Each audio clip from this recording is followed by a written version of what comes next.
Hey, we are here today. We've come on and hang out. We are with our Patricia, our Amy, and James. James is from the UK. He saw some stuff on Unscrambled, and he's come to probably just agree with Patricia. But Patricia, very quickly explain what you did, and then we'll go through, and then we'll talk to James, and we'll talk to Amy. But Patricia, explain what you did by buying that thing. You tried to find all this stuff, and what happened? Well, the Truth Finder I bought, and Ancestry, I get it for nothing anyway. But trying to find out if these people actually were still alive or any form of record. When I went on Ancestry, I couldn't find any records, birth certificates, or even death ones. Found marriages. It's just like, where are they?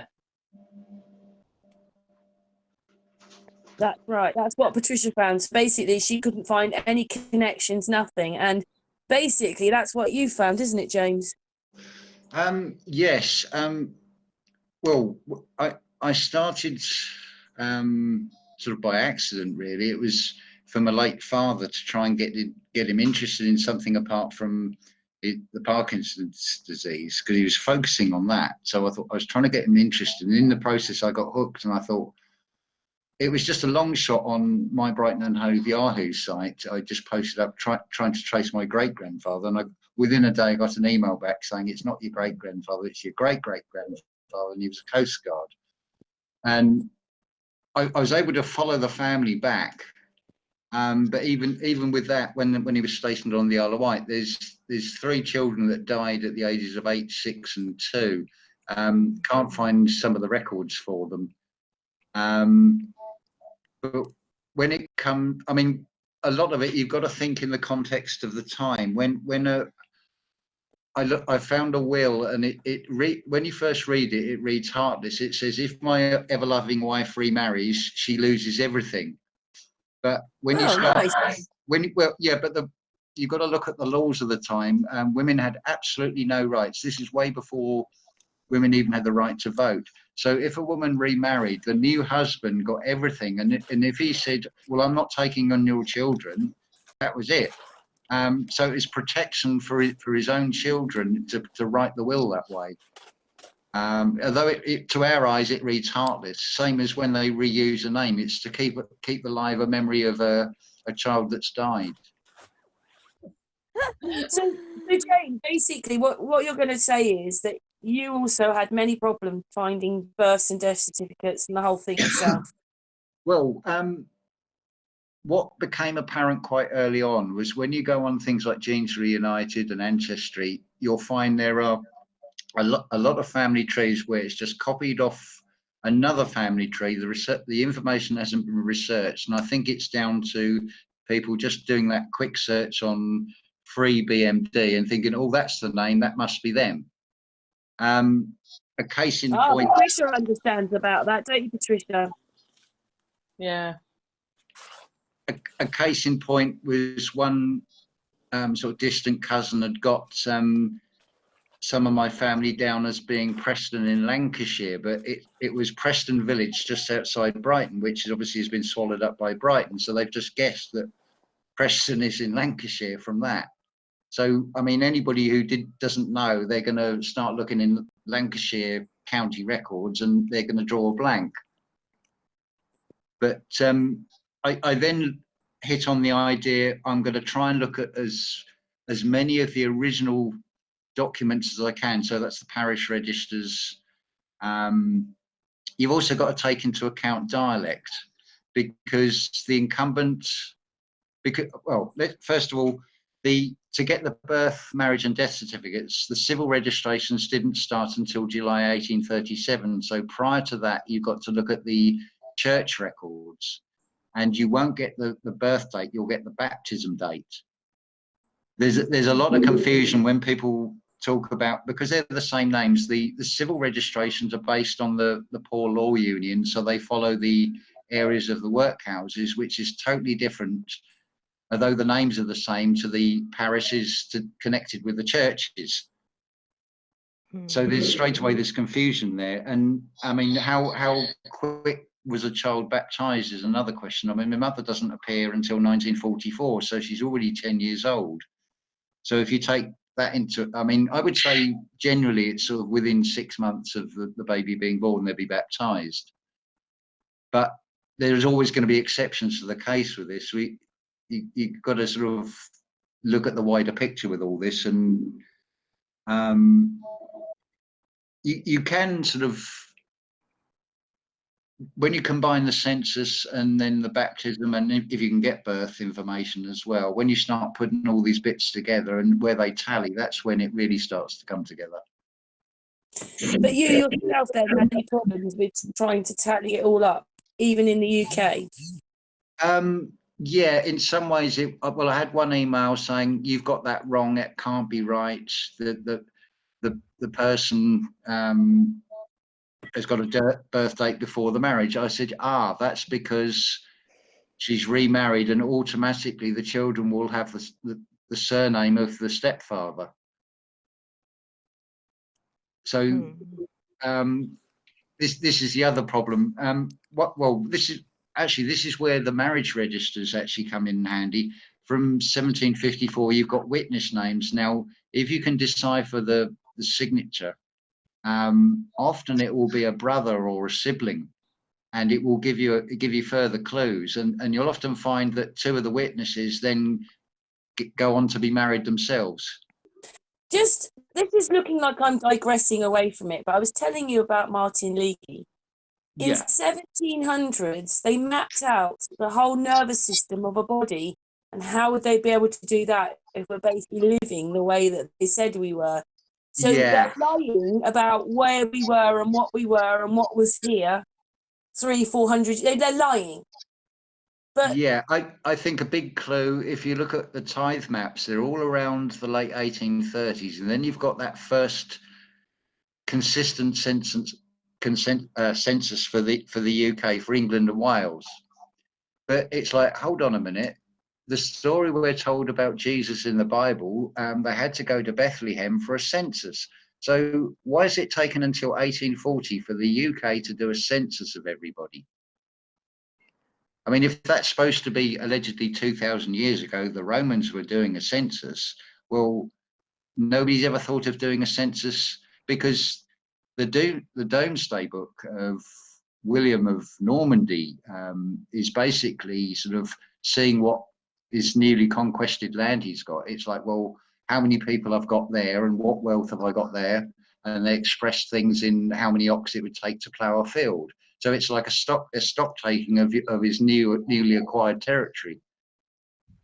So it seems inconceivable that there was never any other sort of form of stock taking, because that's basically what we are by the birth certificate anyway. We're classed as a stock. Yeah. So it's like, I can see now where the family history is really coming into this, because you add in this idea of Tartaria, and this census of 1841 seems to be right after a reset. We need now to take a stock of what people we've got and where. Yes. I don't think history is that old. Basically saying that there's only like burials or tombstones, that kind of stuff. They only go back so far. They don't go back to say 1100, or you can't find anything. It just more or less starts at a certain time. Well, the earliest one I've ever seen is actually mounted in a porch of a church. I think it's Eastdean, just outside Chichester. And it was 1492, but you don't get anything. You get the odd ones from the 1600s. It's not until the 1700s they start coming in. And then by the time you get to the 19th century, it's a show of wealth with these hideous things like the Forte family in Hove Churchyard. There's great big angels that would cost thousands and thousands today. But it's just a show of wealth. It's ludicrous for a corpse. Well, I do remember Martin Leakey, they're basically saying that we were building, we're living and building it up and making it better. But looking at the pictures, we look really poor. And it actually just looked like people were digging themselves out, not making something, digging themselves out of mud. Well, yeah, I mean, the Civil War, they look like they're posed in front of cannons. They don't look like they've been at war. By the time you get to, well, you've, like he's shown, the photos of the 1830s are high definition. By the time you get to the 1890s, the quality is not as good. And all these people look like they're in a daze and they don't fit the buildings. You've got electric streetcars that seem a world apart from horse and buggy. And it's like, what's going on? They're all smartly dressed. There's no obesity, but they're walking Yeah, around like they're in a daze. I don't think people realise. I myself found some of the pictures, but the electricity goes back like to the, Yeah. like you said, 1830s. We had electricity. You can see the little poles in the street like we've got today. Well, if you look at the carvings that are said to be in the Great Pyramid of Giza, it looks to be like a battery and these giant sort of Egyptians holding light bulbs on sticks with like a serpentine sort of filament inside. And it's like, well, you've also got reports in this. I mean, this is something I did find, and it's gone off the web. You've got these strange swords, and apparently in London, I think in the 1700s, they were basically arcing electricity as a magic show. So they've always had this technology. Whatever the, I mean, history is an agreed lie. But But I don't. if you do Martin Leakey, so it's a bit of reverb there. It looks like churches weren't churches, they were something else. And I mean, I thought about it, I did one myself, but basically in this like 17 something, everything's gold leaf, all these statues and these things Yeah. built out of walls. We've got these great big organs which would have been, these pipes were huge. One man on his own couldn't lift these pipes, they were so big for the organ. We've got all Well, that. And so basically, we do all that to sing in church, but basically the people are all poor and got rags, yeah. but we do all that. It doesn't add up, does it? Well, every builder locally I've spoke to, I said, I've asked them the same question. I said, if money was no object, and then I've pointed to one of these, well, not just the church, the town hall, and said, could you build this? And they've all consistently said no. Yeah, I've tried to tell Amy a little bit about this. Basically, when we turned up on the prairie or whatever, that kind of time, to America, New York, the buildings were there. Yeah. Yes. The grid pattern of the streets does not imply like gold rush towns, which will be haphazard tents. But Well, are you ready for a Big Bang theory? yes. This will possibly blow your mind if you haven't heard this. If you think about what's in a church, you've got an organ and windpipes, and what have we got? We've got a windpipe and lots of organs. Oh, yes. From what I can see, that basically the whole idea of baptism seems to be based on a water healing, and water holds memory as well. Something else it's strange the way things come about. It's not just a spiritual download, it's a spiritual upload. Trees work on tension, so they draw water up. Now, if you look at even on timber, and I've got an old piece of timber I've been sort of cleaning all the varnish off to turn into a shelf, it's got grain in it. Traditional door construction, you have the grain running both ways because it expands and contracts with temperature. So I would say that the memory is ingrained in the timber, and I'm sure some of the information I'm getting is coming from that timber because it's coming from earth, as above, so below, as it were. Well, this was only last week. This all sort of came together. I'm working on this piece of wood. It's lovely. The grain's coming out once I've got the varnish off of it, and it's like I'm getting all these ideas coming into my head, and also sparking off what everybody else is saying. And it's like, wow, everybody seems to be coming to the same conclusions. There's something going on, collective consciousness with all this.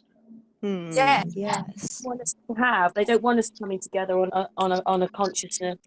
Well, to be honest, I don't pay any attention to the news because it's all theatre. Right. Yeah, that's what I've been trying to tell people now, is that the news is they're just a bunch of actors. Yes. Well, I've come to the conclusion. I don't know if it was your channel. It was talking about schizophrenia, and where people are getting voices coming in their head. And then this one guy, I think he's got 35 years experience. He said, right, well, what are those voices telling you to do? And it ended up with this thing saying, I want to talk directly to you, not via the person that it's possessing, as it were. And if you look at everything that's put out, whether it be 5G or whatever, there's always that fear element, and that's what it's feeding off. Oh, yes. We've got to be aware of it, but not sort of feel the fear of it, because I think what we can generate from the heart through the third eye and radiate out is stronger than anything electrical that they're throwing at us. If we can build up It's not working on some of us, is it? No, Because they want us all dumbed down in the program, and it's not happening. Well, particularly amongst those with the Rh negative blood, you'll get consistent stories of, oh, the clock, my watches never work, the clocks keep stopping. I mean, I've fried my phone. It got to the stage, it's like I didn't touch anything. I could cook the electrics on the car, I could cook my laptop. And it seemed to be when I was angry. And it's like, ooh, there's a lesson to learn from this as well, to stay calm, because I think we do have, I think it's been said, it's 1.4 volts in every cell, which gives us something like 7,000 billion magnetic volts that we can generate out. There is nothing electrical that can even get close to that. So all these plasma weapons are going to be useless. Thing is, we have an electrical heartbeat and an electrical pulse in our brain. So yeah, most people don't even know that. Well, we are. I mean, this whole idea of creation, if you think of it this way, if we were created by something, in turn, one of us has created the computer. Now, the computer can tell you everything, well, lots of information, but it can't tell you the thinking behind the creator of it. Also, in this electrical stuff, it replicates what we do. When the heart stops, we go through a shutdown process, just like when you switch off a laptop. Yeah. It is based on us, basically.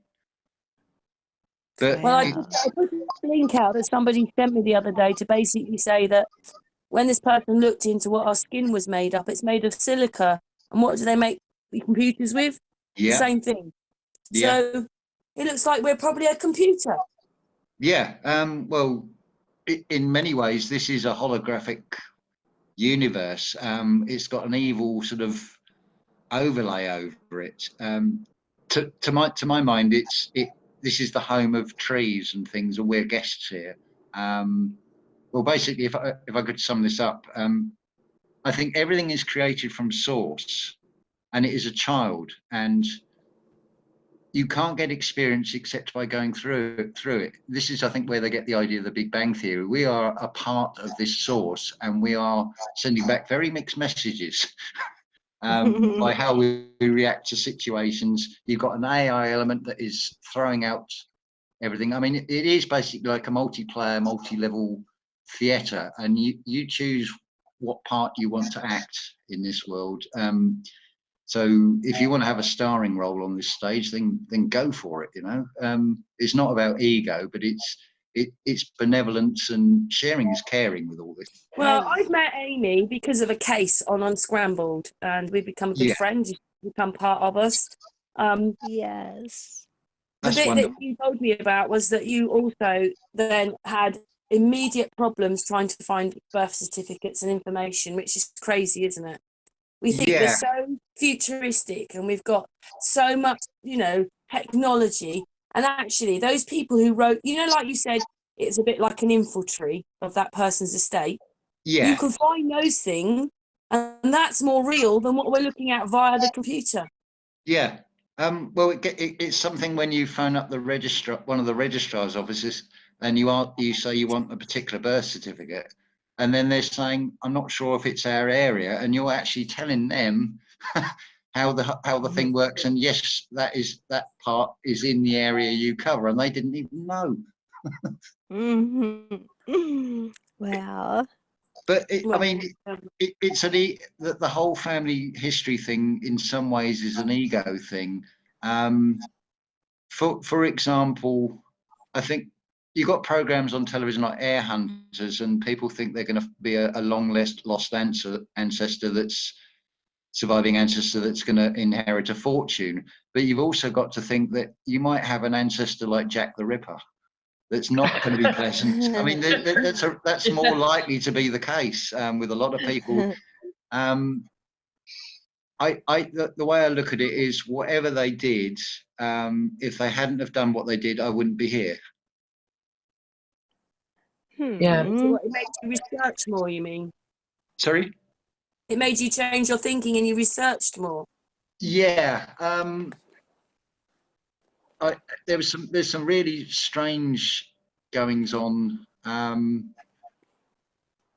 got a third great grandfather. He was in the Royal Artillery, so I've got something of where he went, and he ends up at Brighton, and he loses his wife and his two daughters within about a year, because the epidemics were rife. So he's now sort of he's got this household with two young boys, and I managed to find them. It's funny. It's like something spiritual has sort of pushed me in the right direction, because with all the family history I've done, it's always been intuition led or spiritually led, and then backed up with a paper trail afterwards. It's amazing the way that bit went. Yes.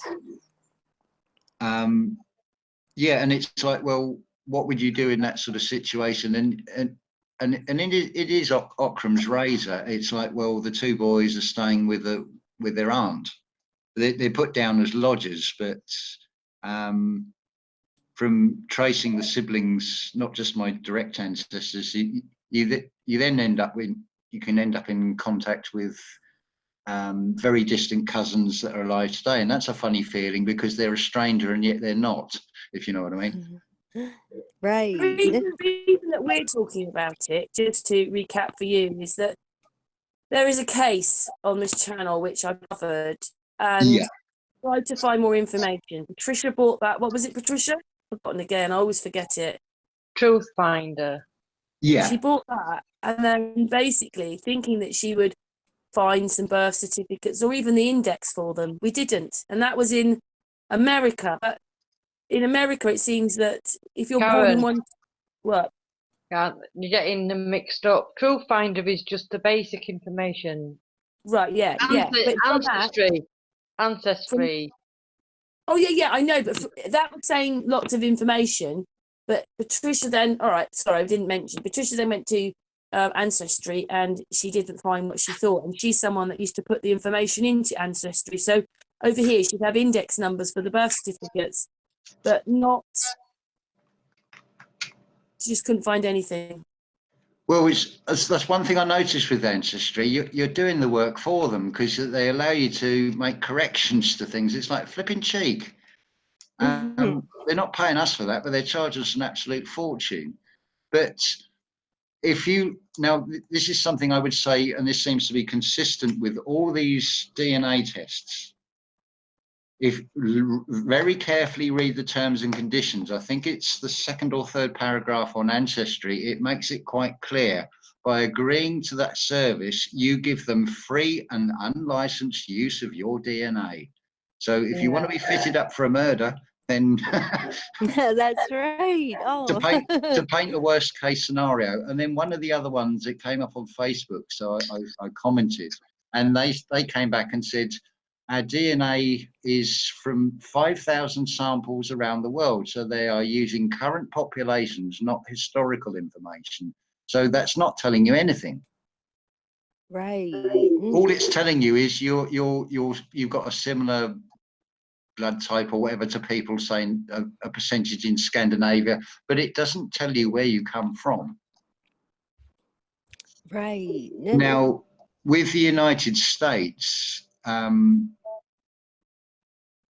this is where the Tartarian thing comes in. It's like those orphan trains with those thousands and thousands of children. And then when you start looking at things like San Francisco and a gold rush place with 2,000 people, and then within 2 years it's grown to 300,000. It's like, well, where did all these people come from? How did they get there? Yes. And then another thing that has always fascinated me, I mean, you take two cities like Liverpool and Manchester, they're only about 20 miles apart. Those dialects are so distinct. And it's like, well, where have those people come from? And I suggest looking very carefully at a name like Liverpool. I mean, is that organ harvesting? Can I just say Yes. something? Where I live here, the accent is different here than it is in Hungerford. It's different in Hungerford. It's different in Ramsbury. It's different in Reading. It's different Yeah. everywhere. Yeah. Right. I mean, what I find that fascinating. I mean, what defines where you get your accents from? As you start to go more west, it starts to everything's going Yeah. like it's Berkshire but it stays You're sort of moving here. into cider. Yeah, if you move west, it becomes more like that. Yeah, Yeah. definitely.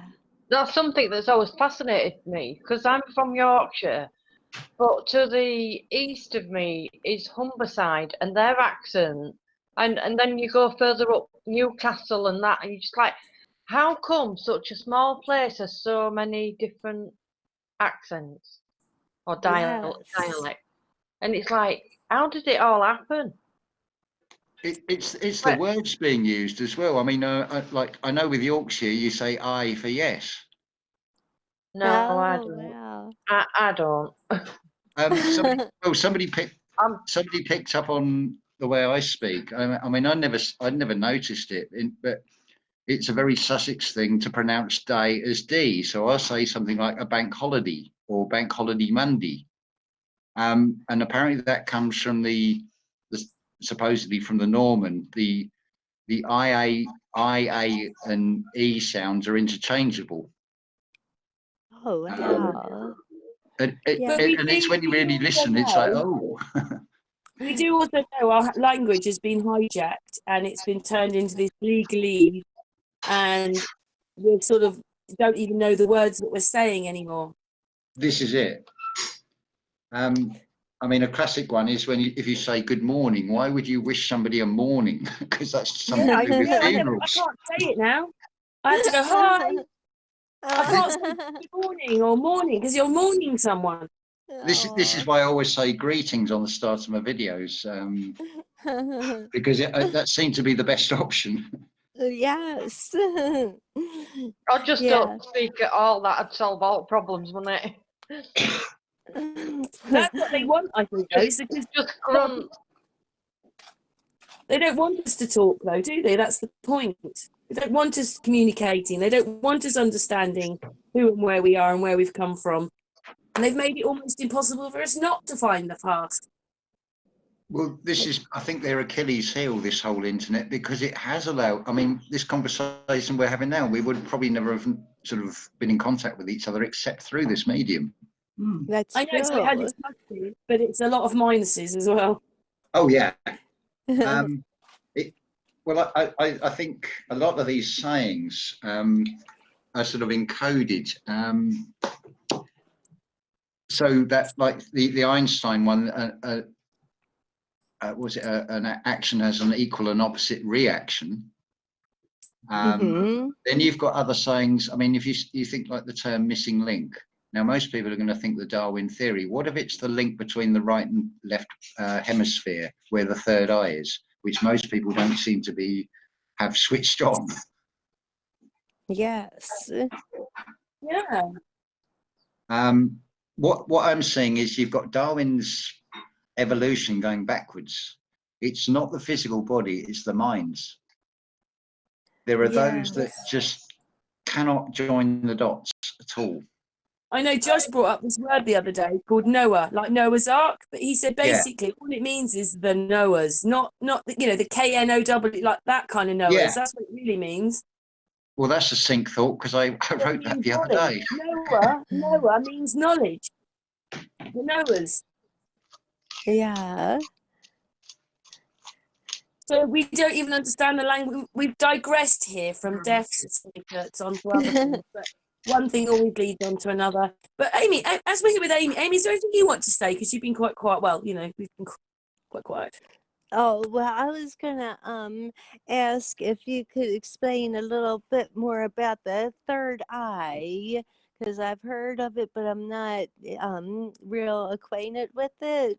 I talk about third eye, if James would want to explain that a little bit, because Yeah, certainly. Now, most people, if you say about an all-seeing eye, well, they will straight away think of the back of the US dollar bill with the pyramid and the eye on top. yes, All that is associated with. But what I've suggested is that darkness does not have the ability to create. This is why there's this traditionally this hatred of women, the divine feminine, because it's divine feminine that brings new life into the world.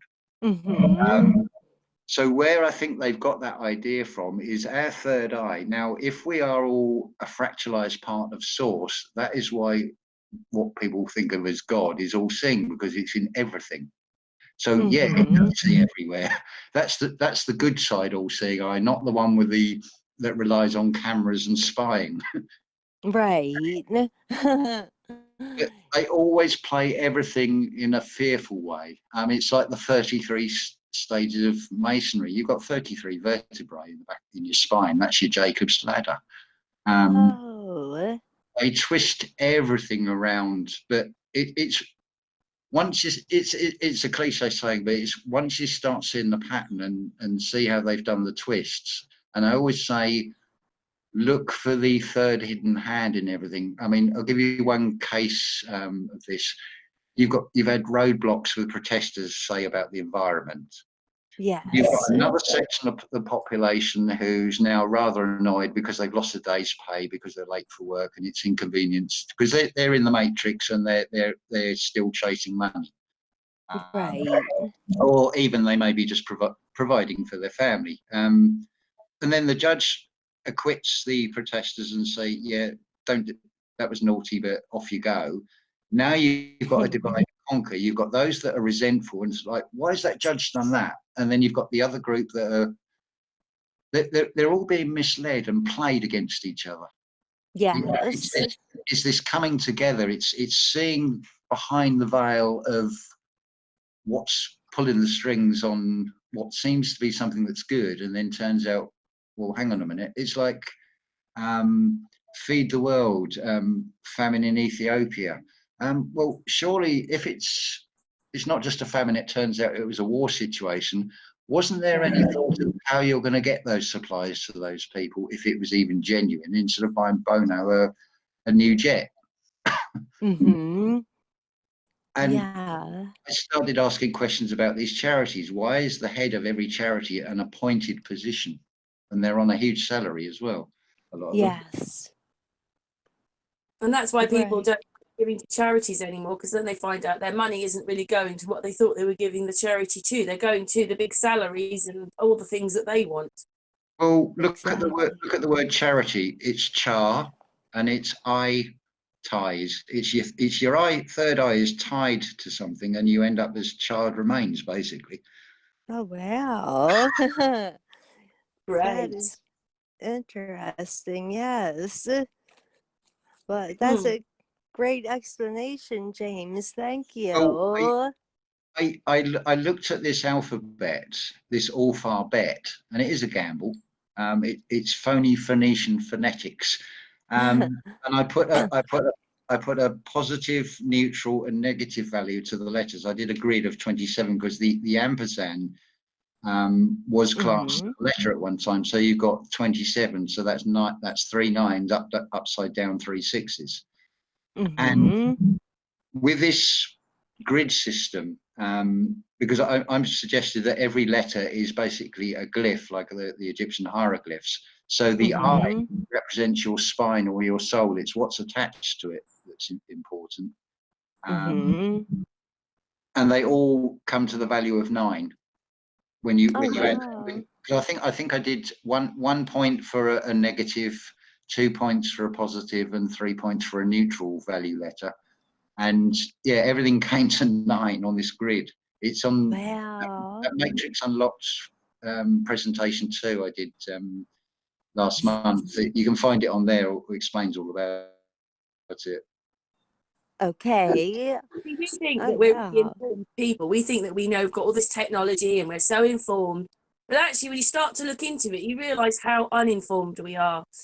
And actually, we don't know Yes. nothing. We don't know what we thought we knew. It doesn't. And now, when you realise that the establishment's doing what it's doing, you can't, you know, you just look at everything so differently.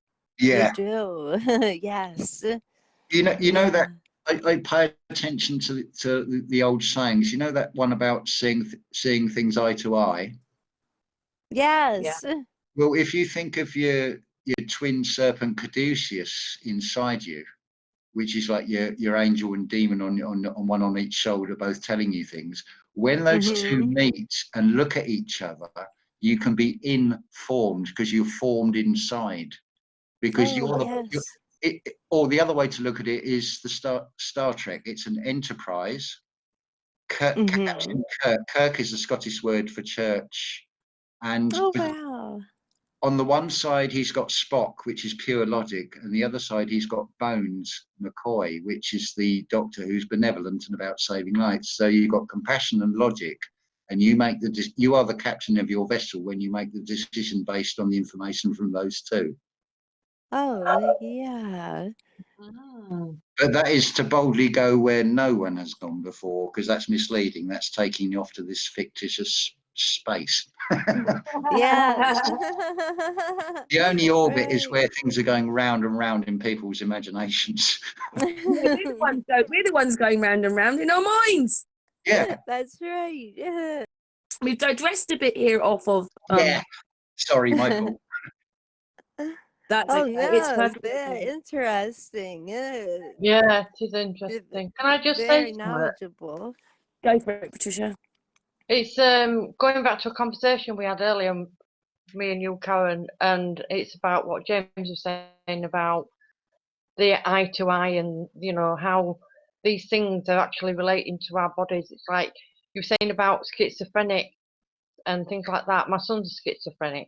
I hope you don't watch this because he don't class himself as a schizophrenic. Anyway, it goes back to the third No. eye. Where if you think there's a positive, a negative, and a neutral, you were saying about the numbers and stuff. We know that as a well, do we know it as a fact? But we consider it a fact that there's three sides to every story.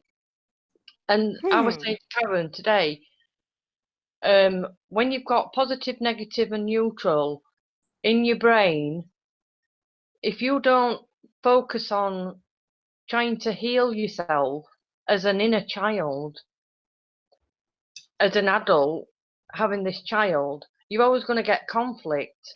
And this is why a lot of people have mental illnesses, because I'm not blaming them about, but they're not looking into themselves and why they're doing these things.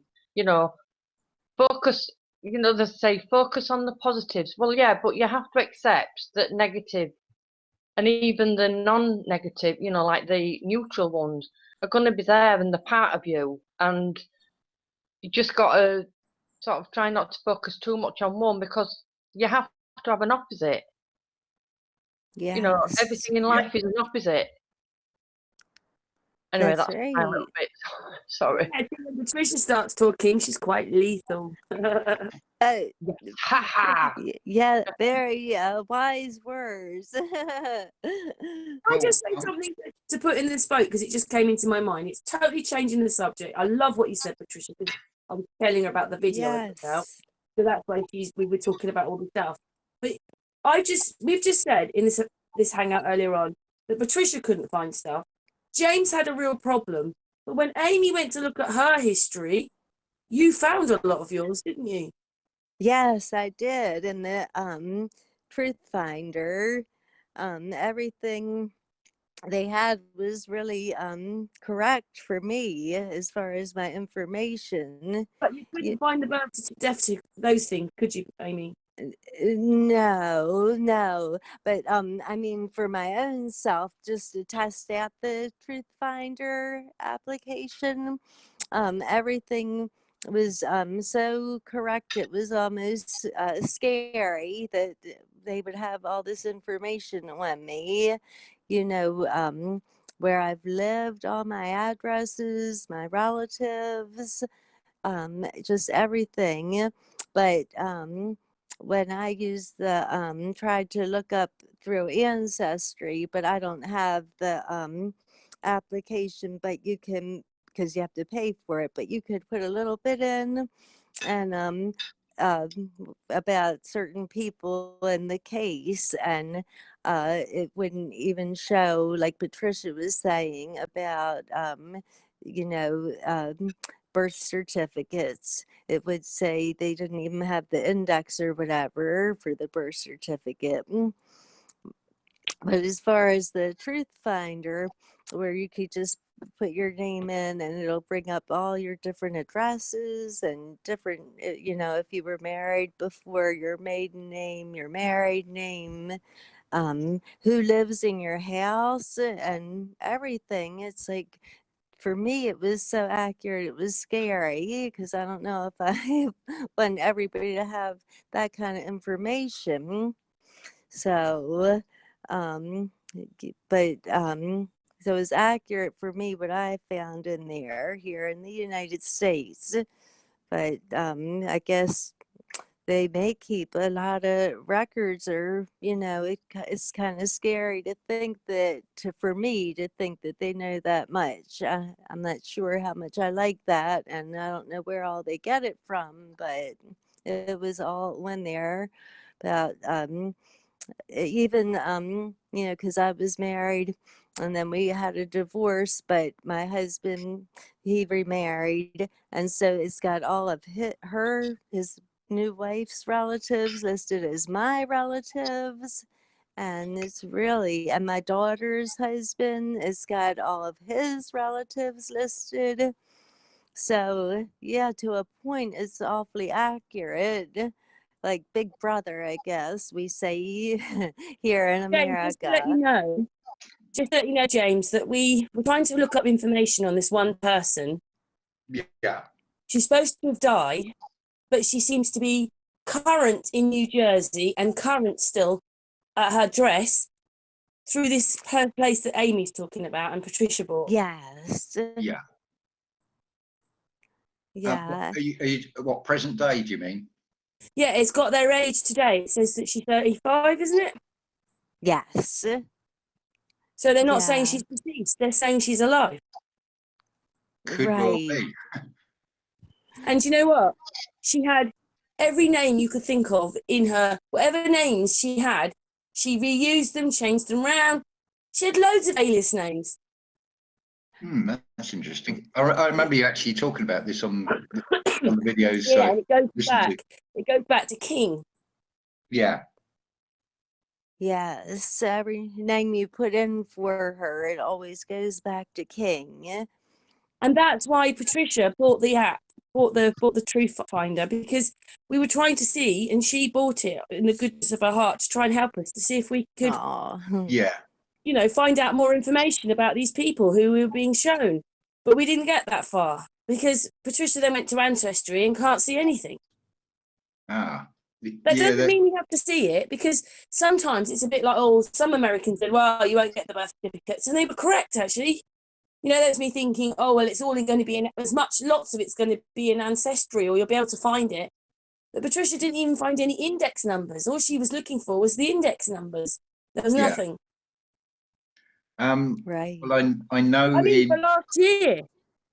We're talking of only last year. We're talking about 2018. So it's not even historical records. No, and they have her still alive, and she seems to be living in a few places. And what makes it worse is that when you actually look at the parents have got the same address at some point, and and then she's been using her mum's phone, and she's got the same number as. It's all the most amazing thing, because it's just so complicated. It's like a maze. You never find a beginning. You'll never find the end. Right. But instead of this site saying that she was deceased, it still says her date, which is 35. She's 35. She would have been 35. It says she's 35, like she's current. We checked that with another person who's supposed to have died, and it actually said underneath the date when he died.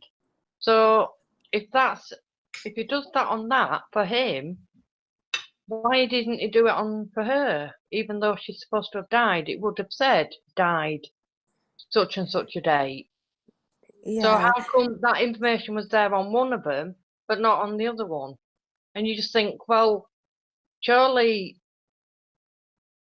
it would be pretty much up to date. It's updated every day, that site. I mean, it's not necessarily that person that you're looking into, but you just think, well, it says he's died.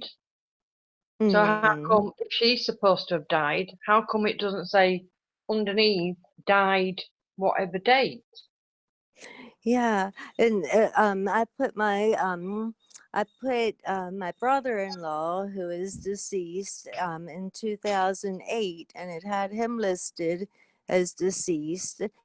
I put my mother in. She also died in 2008, and it's so, I mean, with her, like they had it so accurate. It said she lived to be 65 years old. I've never seen anything quite that detailed. It said she lived to be 65 years old. She is deceased, and it was just really dead on. No pun intended.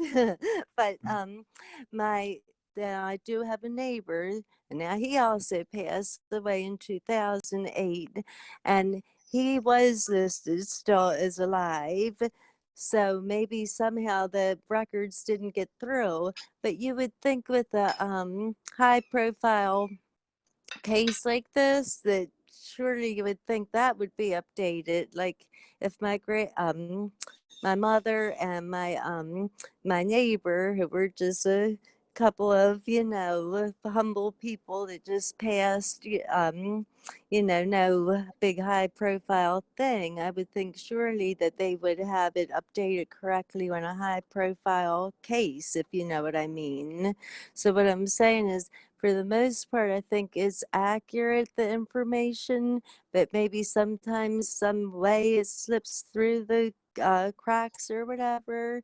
But for this Can I just say, particular case case, though, with that case, Amy, she's alive yeah, in two places. So it's not like she's deceased in yes. one and alive in the other or whatever. She's Oh, actually alive in both exactly. places. Exactly. Yes. Yes. And it's just a real rabbit hole, because it'll put out the addresses and then all past addresses, and you can actually click on a little link to the addresses, and then it'll tell you like who's living there, like at the old addresses and everything, and it'll have their names, and then That's weird, isn't it? it is. And my goodness, it's so hard to just like follow through on your research, because you get all these little detours, because then you may click on this one person and then it leads you to want to check something else. So it's real hard to keep your research focused, I find, And with Tricia all this realised stuff. something. It was always good to check, make sure the initials of the person, and make sure you actually have got the right person. Because sometimes Yes, there's many names, and then you actually got the same sort of name, and you look it all up, but actually it's not the person you wanted. You've got to be careful, haven't you, exactly. Tricia? Yeah, Yeah, right. I when I was doing my family history, I got down a bit of a rabbit hole with my, can't remember which one it is, but one of my grandmother's mother and father, and I got her maiden name wrong. So I was going down a totally different road, looking at and thinking, I was Oh, really excited. And I mean, it's hard enough to find them if you've got the names wrong. But when you get the names right, I got back to my great great grandfather. But on my dad's side, all the names were the same. So my dad was called James Kelly. His dad was called James Kelly, and his father was called James Kelly. So like, three people with the same name. A couple of them had initials, but whether uh, my dad had just put that in himself, because can't, you know what I mean? It's like just having an yes. initial. It's a minefield, to be honest. And if you Yeah, do get the wrong name, it just sends you what, and you think, oh, yeah, but then somewhere down the line you'll go, well, they didn't live near them. I mean, I Mm-hmm. got my dad's family were from York. And the women were from York and the men were from Ireland, which Oh, don't help. wow. And Right. I got all the censuses for 3 sort of census, but all more or less all York, because I wanted to check every single area to make sure that, because one place where they were living I couldn't find, and I'm like, I'm gonna get the censuses. I printed them out and I went through them with a fine tooth comb and still couldn't find them. So look, who knows what Wow. happened to them? But luckily they were all on one. Most of them. My dad moved from 3 addresses on the same street, because you can Oh, imagine wow. it's about history as well. You know, like in York, there was a lot of Irish immigrants. So the houses were split into like 4 accommodations. 4 families would probably live in the same house, you know, and Wow. it'd be like that. So you can sort of connect it that way. But if you get wrong surname, that's it. You're down a rabbit Right. hole, to be honest. And this Yes. is what I was trying to avoid on Ancestry when I was looking in for this case. Is like, do every variation of the surname, because there was quite a few surnames. And I Yes. thought, well, if I go for the father, because the father's name usually stays the same, and you can sort of find children with that name. And even that Yes. didn't come up. There was no birth certificates for the father, the mother, Wow. anybody, nobody. There was no birth certificates for any of them. Wow. This, The point we're making of this hangout is, this is part 3, because we've already had 1 or 2 parts, haven't we? Is that Yes. there is no database. There is no there is nothing. no. It's Yes. incredible. So they're Yeah. probably lying about the rest of the stuff to us, you know, when they're fearing us, and, you know, those, whatever they're doing, the fake, well, the wars and all that, you know, like, it's like, because there is no database for all this information. Well, you've got another thing called human error as well. With those census, until you get to 1911, when it is the head of the household, so you actually get to see the handwriting. It's not the originals where the enumerators went round and knocked on the doors. They're copies of those anyway. You've then got the problem of dialect on how they would have pronounced the name. And Right. I mean, whereas people will say today, if you're asked your name and then you say, oh no, it's with 2 L's or something. Back then, obviously, they wouldn't have known. And what would have been written down was what was heard. Then you've also got the problem, particularly with Ancestry, when you do a search, although people have made corrections, I don't think those corrections are showing up on the searches. So you can very easily miss people, and it's like, I suppose the next release in the UK will be 2021 for the 1921 census. Somewhere along the line there must be people, whether they're volunteers or whatever, and they're putting this information in. So it's at the speeds that they can do this as well, because I remember the 1911 census, it was released a year early. Yeah. And then you got things like Find My Past charging £5 to search one person. It's very interesting what you said about census, though, that if the Romans were doing it, why is there such a big gap to us doing it? There probably was. It's lying, and it's probably buried below us somewhere. Or the person that wrote the Bible has put that in there so that people think, oh, census, it was done thousands of years ago, so it's natural to do it now. You don't know why this information's there in the first place. Maybe it's just to con the people, to make it look more authentic. Real. Yeah. Well, in America, right?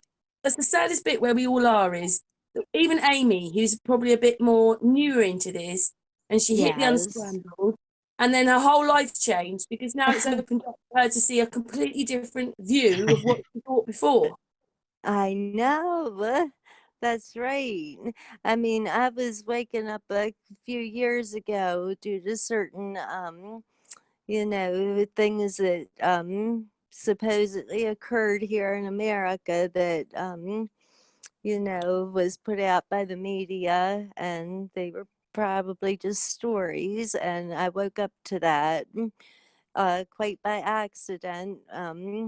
On YouTube, just one thing led to another. I was just looking up a pretty song that I liked, and one thing led to another, and I found out about a certain thing that occurred here in America that is, wasn't really true. It was put out by the mainstream media for an agenda, because we have I think they call it the Hegelian process. I know I'm not pronouncing it right, but basically, the government kind of creates a problem. The people ask for help, and then the government goes in and Yeah. puts yes, that's what I'm talking about, James. Like, and then we beg them for, please help us, government, but they orchestrated or staged the problem in the first place. So what I'm saying is I kind of woke up to that, but Mm. when we were following this one major high profile case that really got everybody all over the world interested and really emotional and upset about, and that's when we found all these discrepancies. And then Karen actually was taking a look at the footage they gave us, and she slowed it down, and she was finding all these things in it, that were not right, that we could tell was not right, that was like maybe green screens and things like that. And so that looks really, my eyes just kept opening even more. So yeah, I'm really and she just explained some things to me, and then I could see it, based on what she told me. The one thing about Karen that's great, she just will tell you, and she's very how she explained things, she always says, I can't make anybody see it, but she puts it out there and lets you see it for yourself. And she's woken a lot of people up. Having you, Karen, when the unscrambled, you just woke so many people up. And people just Yeah, love Karen because, everybody on her channel, her subscribers, we just love her because of how she just shows us and lets us see it for ourselves, and then we can see it. She does not, she's so um, gentle and kind about how she explains it, and we can make up our amazing. own mind. So yes, so I'll tell it's you just what, been a I obviously, blessing. being where I was, I knew there was something wrong, but I was not expecting that 24 hours a day, 7 days a week, if you're actually watching something like television, that you're being pummeled with Yes, disinformation, narcissistic, nasty, ugly, slave-like system we're in. And didn't expect the yes, media, something that we thought we could, well, maybe not trust, but something, oh, look, there's a newspaper. Oh, look, this has happened. It's the yes. media are they're like one of the worst things. Yes. Well, I think ever since too that especially in America, that the government has really taken it over, and controls the How can you media. put information out to the people but lie about the whole thing? Quite Yes. easily. Yeah, It's I know it's easily, because look, I mean, today I was even saying to Sure. Patricia, like, how did they manage to get so many of us to believe it? But I thought about it, because we're back to that history thing, or what we think is history, or what we're told. We had the first, I know that James were like this, on obviously research. We were pretty electric, with the Tesla thing. We had electric cars, yeah. lorries. These Yes. things, these batteries could hold quite a lot of time, and also they could go quite fast. Like some of them could get nearly to 100 miles an hour. This is before the First World War. Then we get the First World War, the Second World War, that destroys most of Europe. And then we have to start all over again. So maybe when the politics came around, they were then telling, a bit like they caused it, and then they're telling everybody, we can help you, rations, and we'll rebuild everything. And maybe the people just got into all that, yes, we need to be rebuilt, yes, we need help. And they saw it like that. And that's how they managed to do it. Because it's a bit like we had a hangout with Crow, and he said, what was the matter with us? Probably about the 1930s. What were we doing? We didn't question anything. We just accepted it. And we're here now because of, say, the 1930s when everybody seemed to be asleep. But we were going through all these horrific wars. You know, Yes. well, what we're told they're wars. You know, I don't think there is wars as such. I think it's been one ongoing war. and the war is against the people. You think the way they describe the latest film, it's a blockbuster, right? I think these wars interspersed between crashing economies and like the Wall Street crash, they're the equivalent of the evening entertainment. They're your blockbusters when they destroy the architecture, as well as killing people, of course. But what I was going to say, with the newspapers in particular, you just look at the design of it. They're telling you a story. Now, you notice they're in columns. So are they telling you told stories? Yeah. And something that I learned very early on, and anybody who's got a dog will probably understand this. If you want to play the game, you've got to let go of the ball.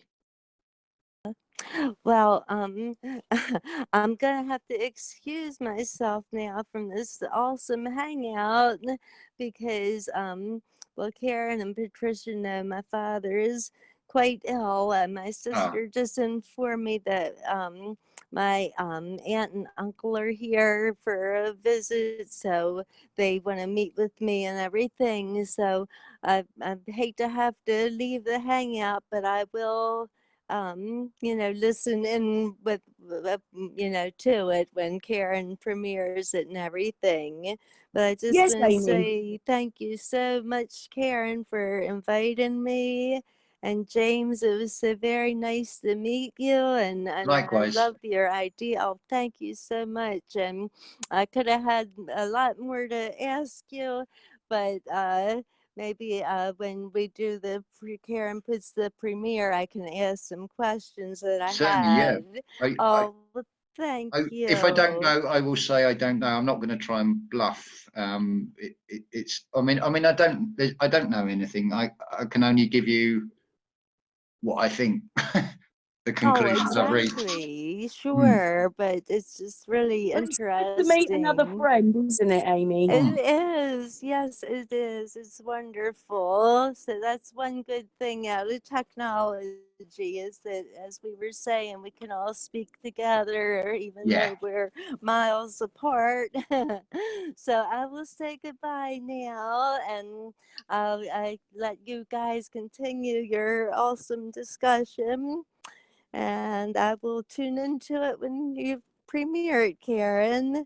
All right, my darling. Thank you for joining us, Amy, and spending the time. Thank you. I love you, Karen. And Amy. Patricia and James. So lovely to meet you. Lovely to meet you too. Okay. Well, I'll let you all carry on. God bless you all. Love you. Love you, Amy. Love you, Patricia. Take care. Love you, James. So nice to meet you.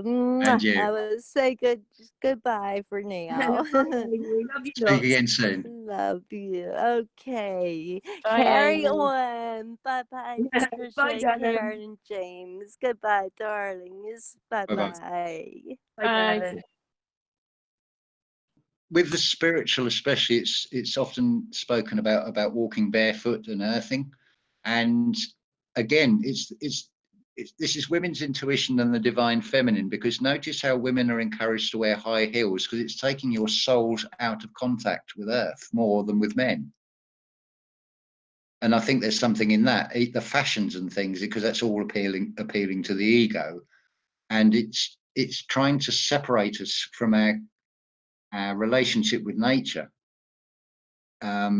all the time. If you mention something like the First World War and the Battle of the Somme, everybody thinks about the human casualties. No one stops and considers the charred remains of a tree, all the insect life and the bird life that supported, all the innocent animals that perished through all that. I mean, if you were to put all these wars and list all the casualties of everything living, it's going to run into, well, beyond trillions.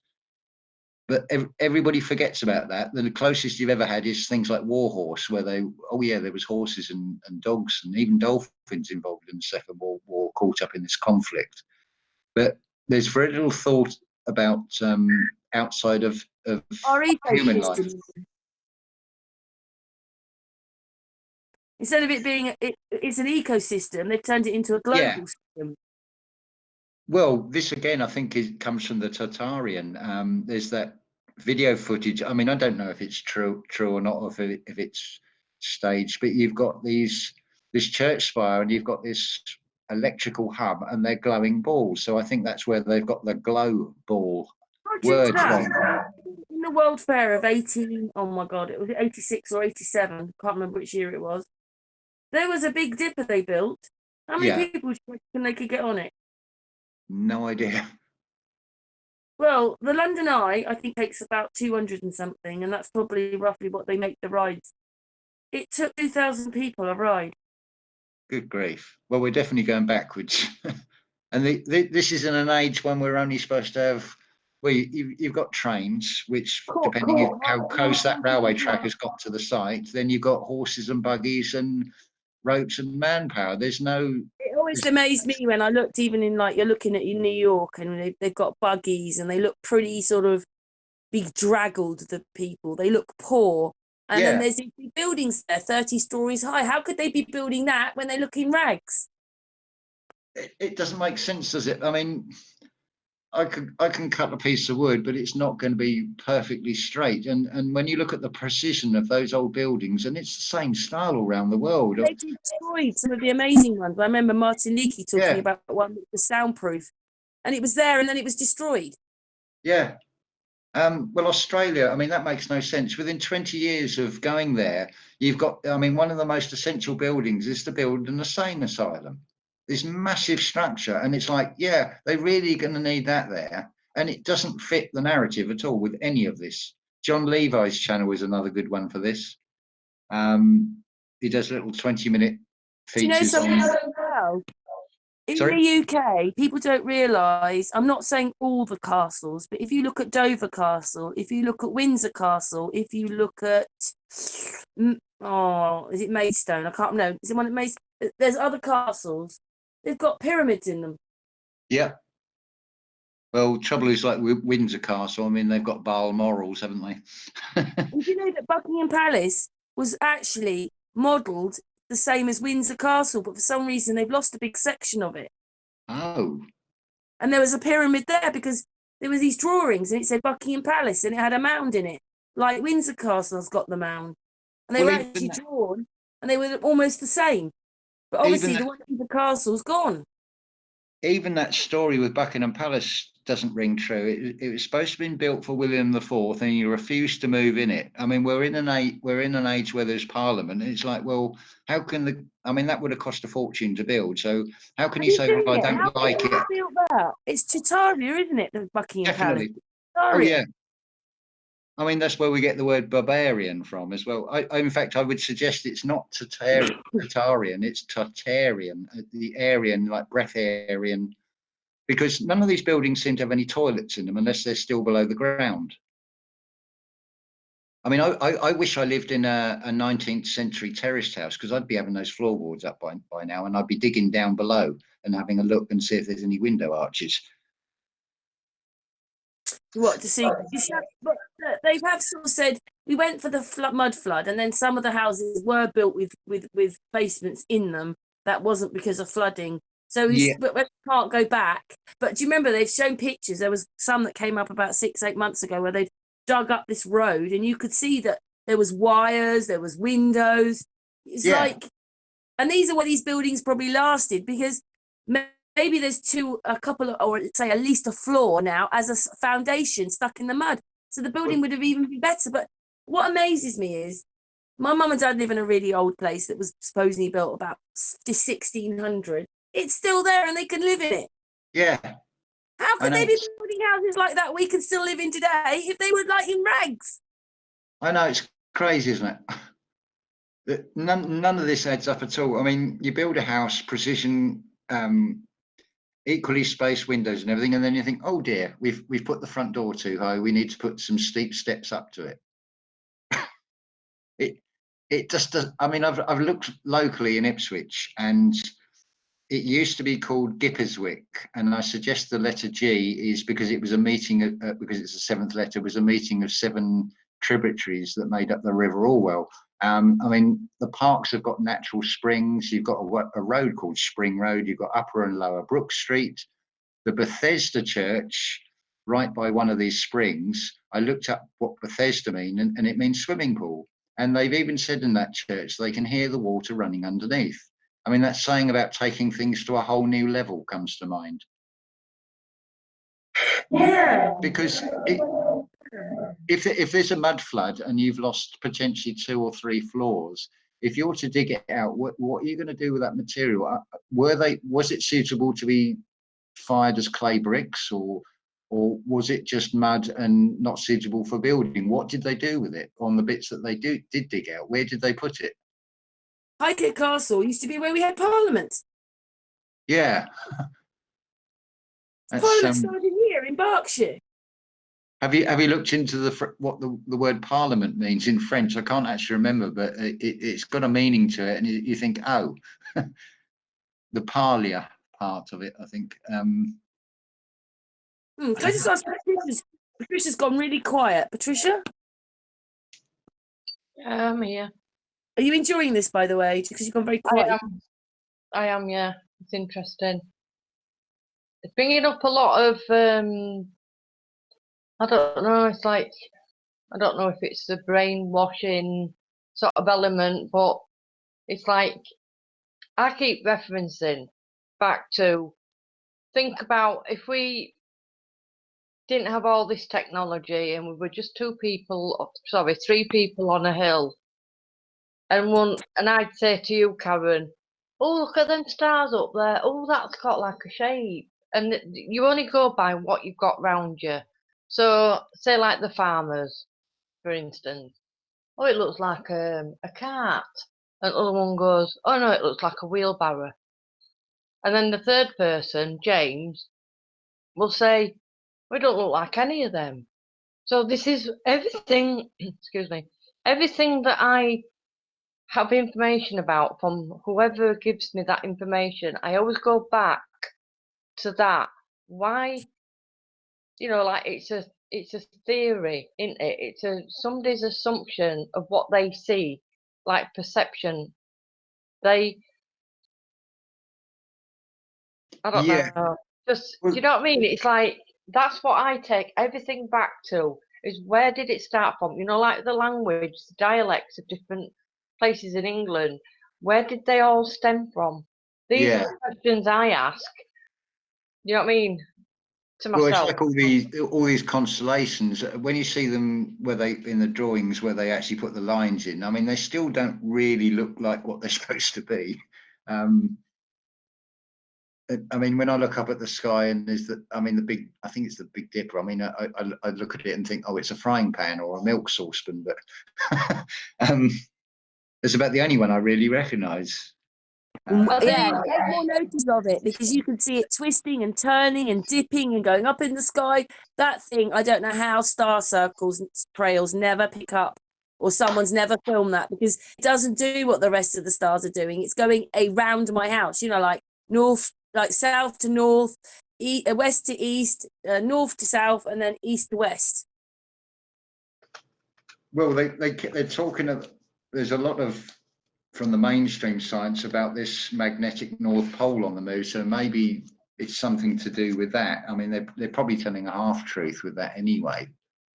But again, that'd be interesting to compare. I mean, a compass points to the magnetic north, so is every compass changing? Well, my house is north, south, east, west. The Big Dipper goes over my, well, it probably doesn't, but perspective when I'm here is it's above my house, it's going across the edge of my house. So 2/3 of it goes around my house, 1/3 it goes across my house. So I'm not quite in the middle, am I?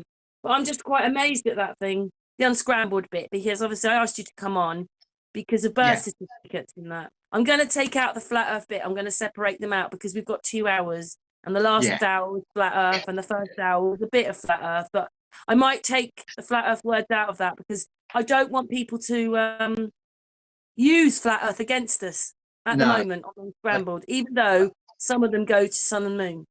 I think that's a good idea because it can be an emotive trigger and it's been stirred up anyway.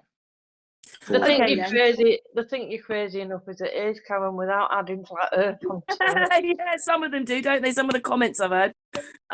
But for the other one, obviously Amy's left us now, and obviously Dia said that she could find a bit more information for her on that side.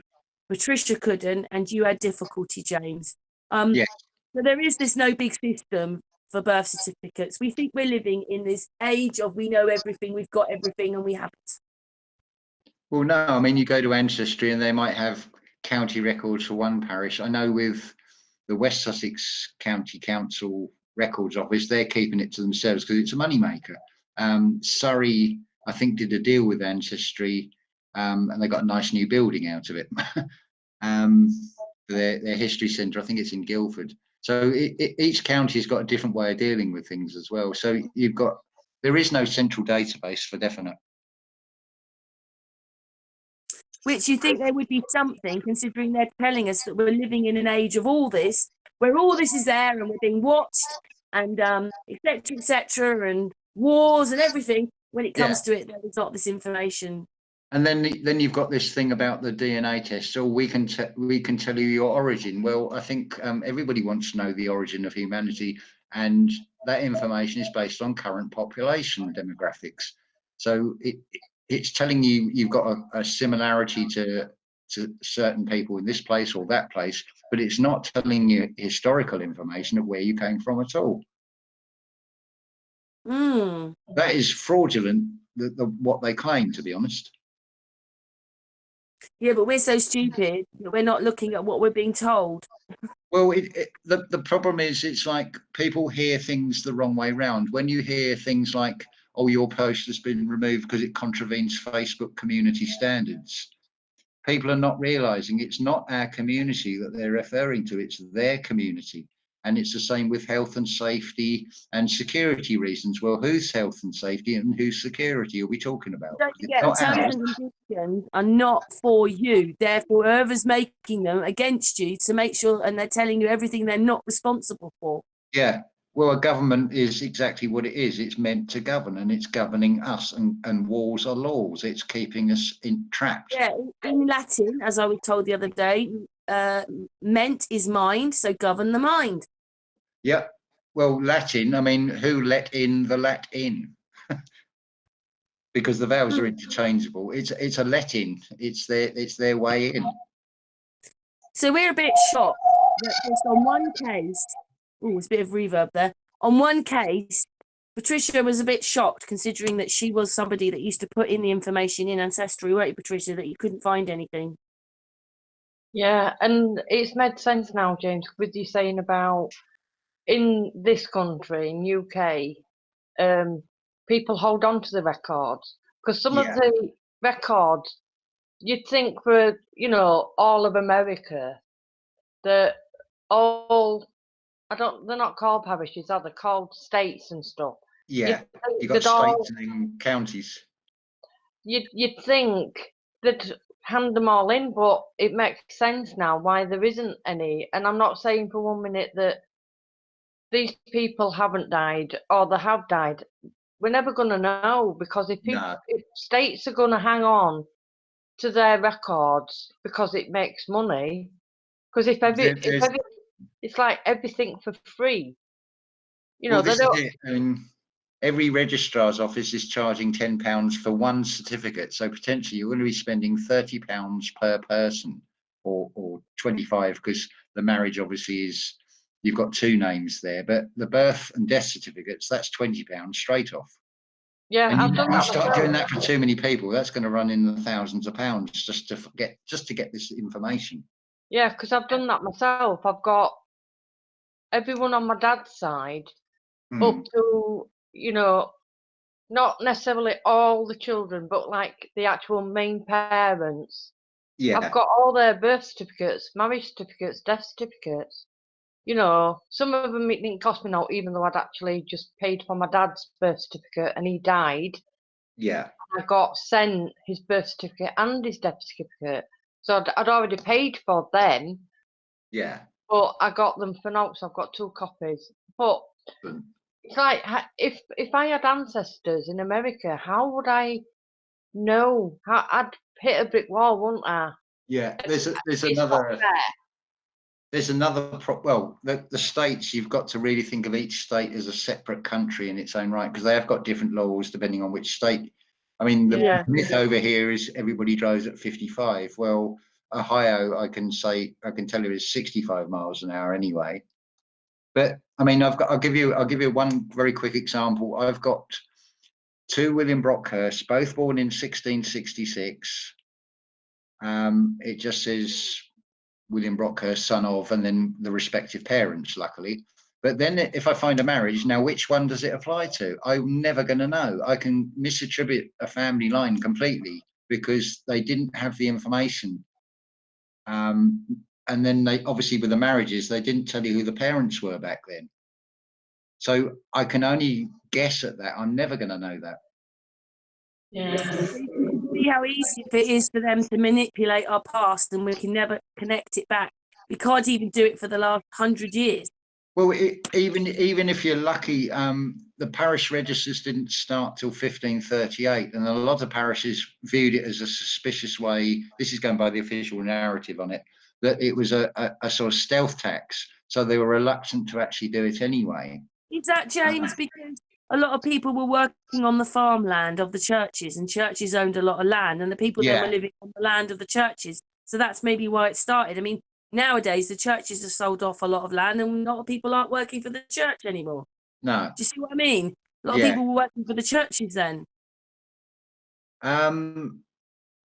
Well, certainly with Sussex, it was something like 90% were involved in agriculture. It was a threshing machine that was supposed to have made them unemployed when that came in.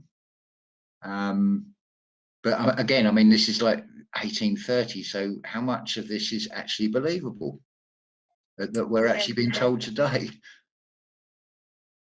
I know.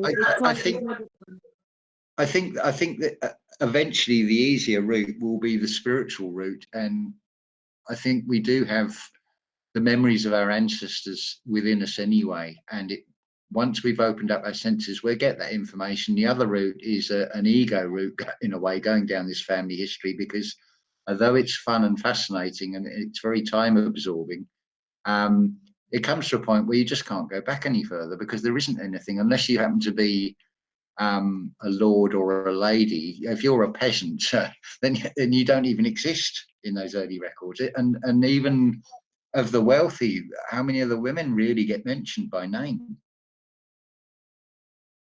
They're always like a back seat, and left in the background. This is the thing this is one of my pet hates. Why this women are lesser than men, because that's ridiculous anyway. Men can't have children, even if Hollywood wants to try it. But the whole thing is ridiculous, and it should be equal rights, equal status. I mean, a lot of women are going to fight.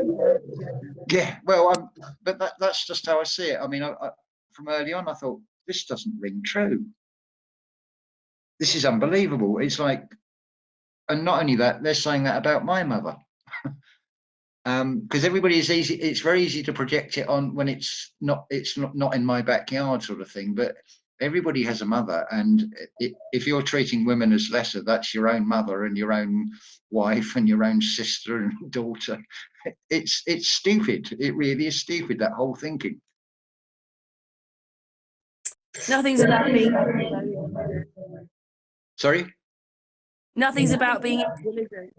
Well, I think that's the easiest split. The most obvious way of dividing humanity is divide it into men versus women, and we give men the easier ride, and we put them in the higher position. So a lot of men are like, "Oh, thanks very much." They're happy with that, and I mean, some men are just horrible. Let's face it. Oh, it's true. No I mean, comment. I do feel sometimes that I don't want to be classed as male because they're an embarrassment because the way they behave. Oh, James. Well, I've seen it so many times. You'll see these men that look like they're pregnant, they're balding, and they'll see a woman walking down the road who's like 30 years their junior going, "Hello, darling," and it's like they're really going to look at you looking like that. That it just reminds me of because I do. Well, I say I do. I'm into sewing and stuff, and I've been looking at fashion through the history, the timeline, and in particular, because obviously I've not done a lot of research, but I was looking at 1920s, how they're supposed to be short, but that's because men they saw what they wanted to see. Yeah. And it's like the women that had really thin waists. It's not that they had thin waists, they're padded at the top to make them look like a V-shaped, like a bow, because that's what men desired. And that pulling the corset in so they can hardly breathe as well, going through agony. Though that's a bit debatable because it's a silhouette that it causes. The waist isn't any smaller. It's not pulled in. It's just that they pad the top bit to make it look more like a triangle going down to your waist, and then the same opposite way. So you get that illusion that you've got a really small waist. And the corsets, there's different types of corsets. There is the boned ones, and then there's ones without bone. It's just to cause that illusion. Yeah. But this is what the assumption is that they were really tight, these corsets. And I'm not saying there weren't people that wanted them really tight, but the majority of them, and these pictures that I show you are the upper class. Yeah. They're not the lower class that didn't wear corsets because they couldn't afford them. They was lucky just to be able to get a piece of material and make it into a dress or something. That's it, yeah. It's how they wanted society to look, that all these women were beautiful. And it goes back to what you were saying, Karen, about people that, didn't have the money to buy these fancy clothes, were the ones that were supposed to be building these buildings. It just didn't. They're not giving us the whole truth. They're giving us a snapshot of the posh people, the elite or the upper class, when in reality the poor people could just about afford to get clothes, and they had to make do and mend, but the others could spend fortunes on this bit of fabric and make them a gown that was like 15 yards of material. Even the man's suit, it was called a Sunday best because it was the equivalent of buying a three-piece suite. It was tailored, and you may do with that for the rest of your life. It only came out on special occasions. Yeah, and you were buried in it probably as well. Oh yeah. And in the Victorian age, didn't they have photos of the dead? So like they were dressed in the best clothes, and because they could only afford to have a picture taken at a special occasion. I don't know what they did when it was a marriage.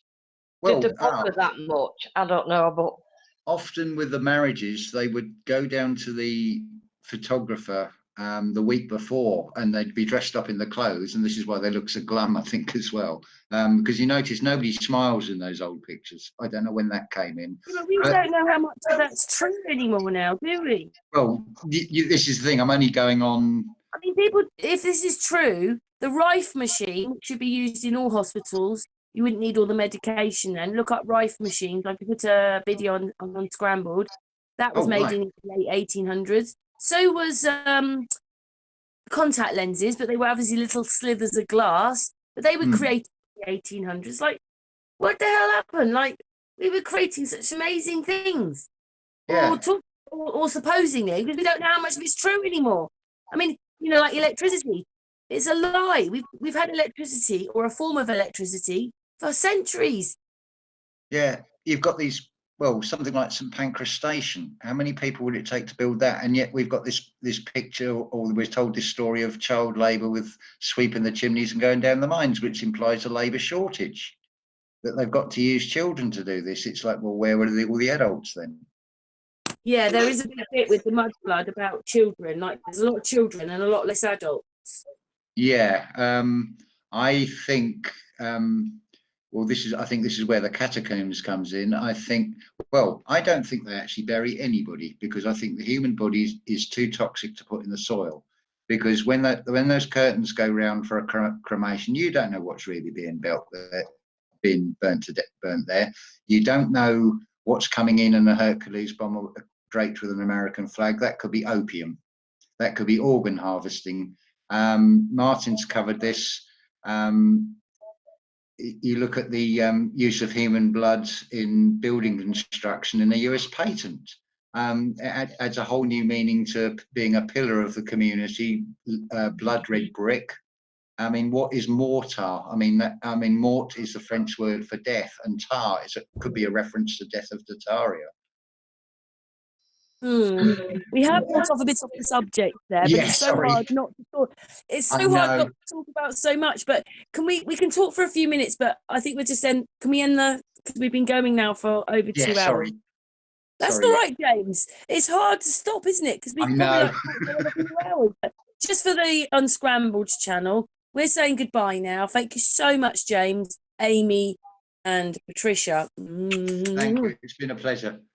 Lovely to meet you all. Yeah, thank you, everyone. Are you still recording? No, I'm just going to turn it off. Go on, Patricia. No, Go on. I was just going to say, I'm all for recycling. Were you saying about mortar and stuff? I'm like, I don't quite mean it in human recycling, but I'm all for recycling. I thought you were going to go about I love you all because you moan I cut you off. I know, I was gonna, but I just thought I'd just put that bit in. I love you all. Sorry. Anyway, I'm going to stop the recording. Patricia, I love you. Thank you very much, James, Amy. Love you all. Thank you.